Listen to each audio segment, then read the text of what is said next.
board member with the National Transportation Safety Board. The NTSB is an independent federal agency charged by Congress with investigating every civil aviation accident in the United States and significant accidents in other modes of transportation. Our mission, and it's our mission here while we're on scene, is to determine how this happened, why it happened, and what safety improvements are needed to prevent it from ever happening again.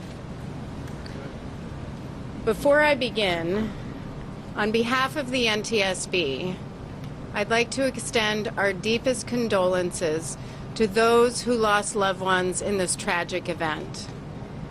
This was a terrible tragedy, and I cannot imagine what the families are going through right now. And so our hearts go out to each and every one of you. I'd also like to take a moment to thank our partners. First and foremost, the U.S. Coast Guard. I'd also like to thank the Santa Barbara Sheriff's Office, the Ventura Fire Department, and a host of law enforcement and local officials that have helped with the rescue and recovery operations.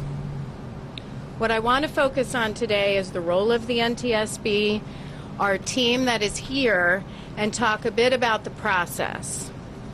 First, the NTSB is leading this safety investigation. We have a memorandum of understanding with the U.S. Coast Guard that lays out responsibilities and who is doing what. We have determined this is a major marine casualty, and the NTSB will be leading the investigation. However, the Coast Guard is a party to the investigation, and the Coast Guard has enforcement authority over these vessel operations, so they will be conducting their own safety investigation and enforcement investigation, and the two entities will be coordinating along the way.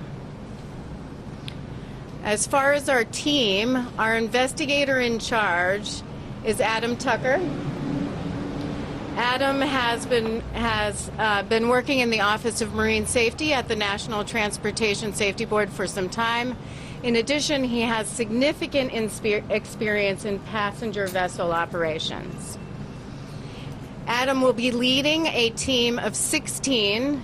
We have experts from operations, engineering, survival factors, and fire analysis.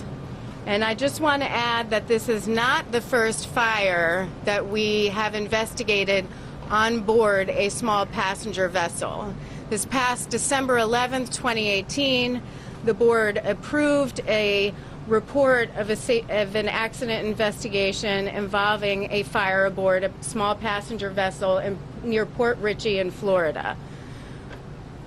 Additional information on that can be found through our website where the report is posted. In addition to the investigators, we have three staff from our family assistance team that is working with the response community to provide the families with the resources and the information that they need. As far as our process, the NTSB arrived on scene at 10 a.m. today, Pacific Daylight Time.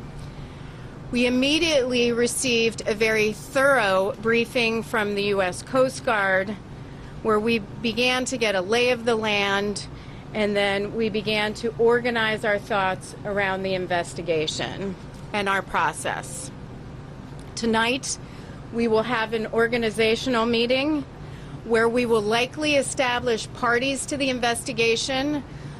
Parties mean individuals that have technical expertise that help us obtain the factual information that we need in order to conduct our safety investigation. In addition to that, we will likely form investigative groups. These are smaller groups that will drill down on specific aspects of the investigation. We've also begun to identify witnesses and others that we would like to interview and document the types of materials that we need to obtain as part of the investigation. We expect to be on scene about 7 to 10 days. During that time, our investigators will be collecting the perishable evidence. We will not be determining the cause of the fire while on scene. That comes later in the investigative process. Nor will we speculate on the cause. However, we will provide factual information as it becomes available.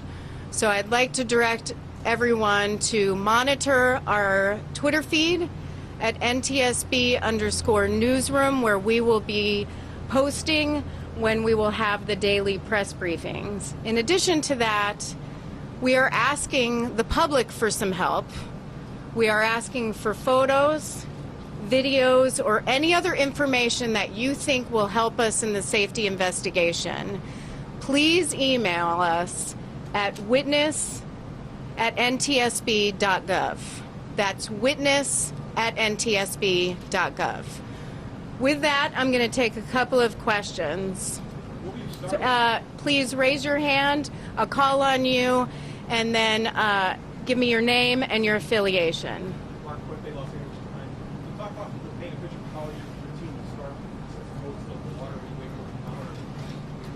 No, we won't. The question is, how will we begin? Will we wait until the boat or the vessel comes out of the water? No, our investigation has already begun. We've already begun having discussions, like I said, with our fantastic partners, the U.S. Coast Guard and others. We've begun to obtain factual information and documents. We've reached out to develop a list of people that we would like to interview. And as I said, the investigation actually began before we even arrived on scene. It's just we try not to arrive while rescue and recovery is ongoing. Yes. Yes. I want to ask you a two-part question. First of all, and I know you're limited in what you can say. I'll go through that. I'd like you to say more than you can. But can you tell us generally what key questions you want to see answered in this investigation? And number two, can you tell us, give us an idea of who you want to interview? The question is, what key questions are we going to want to ask, and what types of people are we going to want to interview? I'll take the second one first. We're going to want to interview the surviving crew members. We're going to want to interview the companies that were involved. We'll want to interview, for example, the first responders, certainly the Coast Guard and others. As far as the key questions that we want to get answered, I think it's a bit early to tell on what key questions we want to be answered. What I will say, for example, there is information that we will want to obtain.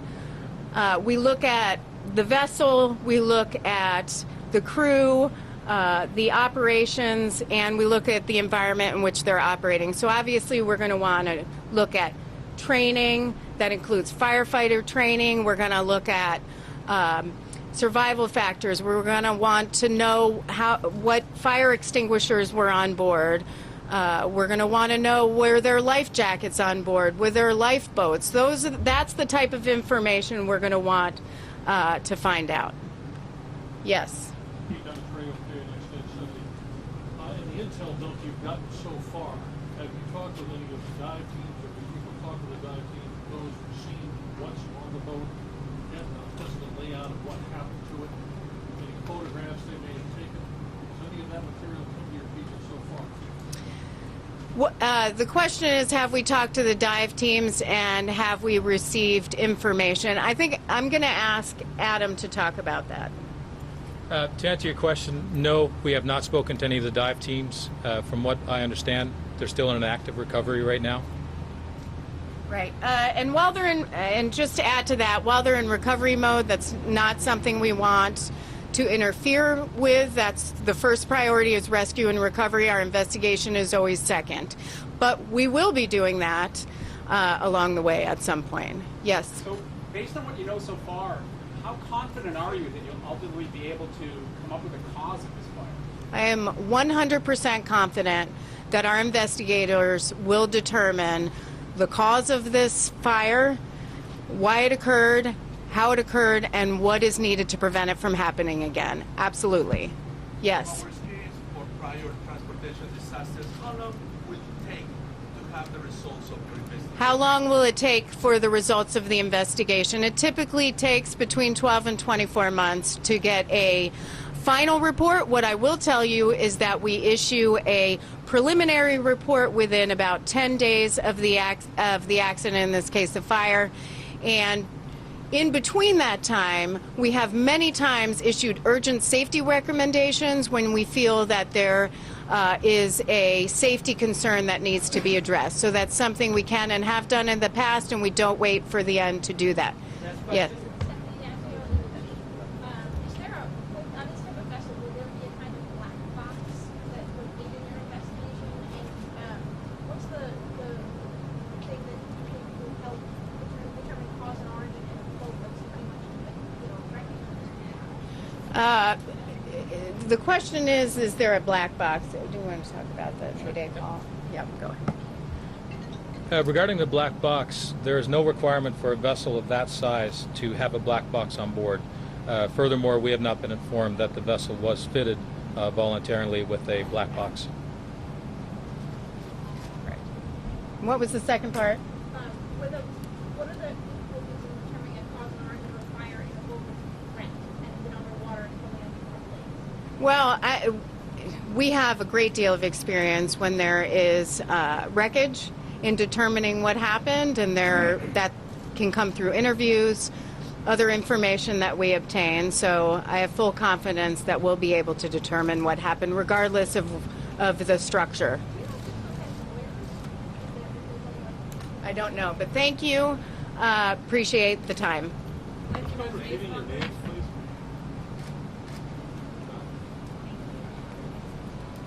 For the next few days, we'll be doing daily press conferences as long as the information comes. We'll be trying to do daily press. We'll be doing daily press conferences for at least for the next few days. And you can follow us on Twitter at NTSB_newsroom, where the next press briefing will be details will be put on there. And you spell Jennifer's last name? Sure, Jennifer Homendy, HOM as in Mary, ENDY, And Dan? and she's a NTSB board member. And Adam's last name?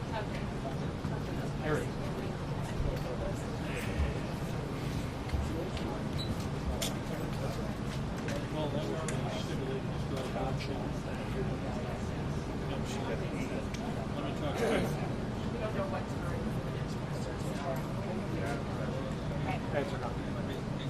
Hey, that's everything.